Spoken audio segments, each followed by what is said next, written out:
లేకుండా మాత్రం అన్ని పకడ్బందీగా ఏర్పాటు చేయాలని చెప్పేసి ఆల్రెడీ రేవంత్ రెడ్డి పోలీసులతో పాటు ఉన్నటువంటి అధికారులకు కూడా సూచనలు కూడా ఇచ్చినట్టు కూడా తెలుస్తుంది. కాబట్టి జరగబోయేటువంటి ఈ ప్రమాణ స్వీకార కార్యక్రమాన్ని మాత్రం పెద్ద ఎత్తున నిర్వహించాలి, పెద్ద ఎత్తున అందరూ కూడా పాల్గొనే విధంగా చూడాలని చెప్పేసి కూడా తెలుస్తుంది. దాంతోపాటు రేపు జరగబోయేటువంటి ప్రమాణ స్వీకారం తర్వాత మొదటి సంతకం 6 గ్యారెంటీలపైనే రేవంత్ రెడ్డి చేయబోతున్నట్టు కూడా తెలుస్తుంది.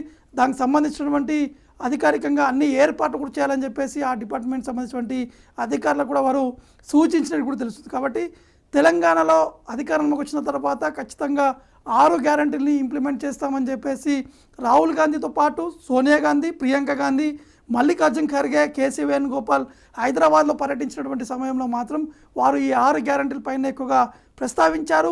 ప్రజలందరూ కూడా 6 గ్యారెంటీల వైపు మొగ్గు చూపినటువంటి నేపథ్యంలో ఇప్పుడు కాంగ్రెస్ పార్టీ అధికారంలోకి వచ్చినటువంటి పరిస్థితి నెలకొంది. కాబట్టి ఇచ్చినటువంటి మాటని తప్పనని చెప్పేసి రేవంత్ రెడ్డి చెప్పారు. రేపు మొదటి సంతకం కూడా 6 గ్యారెంటీలపైనే ఉండేటువంటి అవకాశాలు మాత్రం